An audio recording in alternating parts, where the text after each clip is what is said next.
بسم اللہ الرحمن الرحیم۔ السلام علیکم ورحمۃ اللہ وبرکاتہ۔ حضرت عبداللہ بن عمر رضی اللہ تعالیٰ عنہ سے روایت ہے کہ انہوں نے کہا، جب مسلمان مدینہ آئے تو وہ اکٹھے ہو جاتے اور نمازوں کے اوقات کا انتظار کرتے، کوئی اس کا اعلان نہیں کرتا تھا۔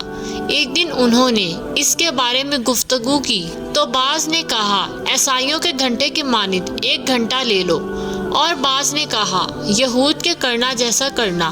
البتہ حضرت عمر رضی اللہ تعالیٰ عنہ نے کہا، تم ایک آدمی ہی کیوں نہیں بھیج دیتے جو نماز کا اعلان کرے؟ رسول اللہ صلی اللہ علیہ وآلہ وسلم نے فرمایا، اے بلال اٹھو اور نماز کا اعلان کرو۔ حضرت ابن عمر رضی اللہ تعالیٰ عنہ سے روایت ہے، انہوں نے کہا، رسول اللہ صلی اللہ علیہ وآلہ وسلم کے 2 مؤذن تھے، بلال رضی اللہ تعالیٰ عنہ اور نابینا ام مکتوم رضی اللہ تعالیٰ عنہ۔ حضرت ابو ذر رضی اللہ تعالیٰ عنہ سے روایت ہے کہ میں نے عرض کی، اے اللہ کے رسول صلی اللہ علیہ وآلہ وسلم، کون سی مسجد جو زمین میں بنائی گئی پہلی ہے؟ آپ صلی اللہ علیہ وآلہ وسلم نے فرمایا، مسجد حرام۔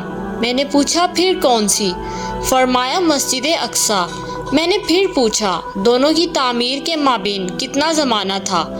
آپ صلی اللہ علیہ وآلہ وسلم نے فرمایا، 40 برس۔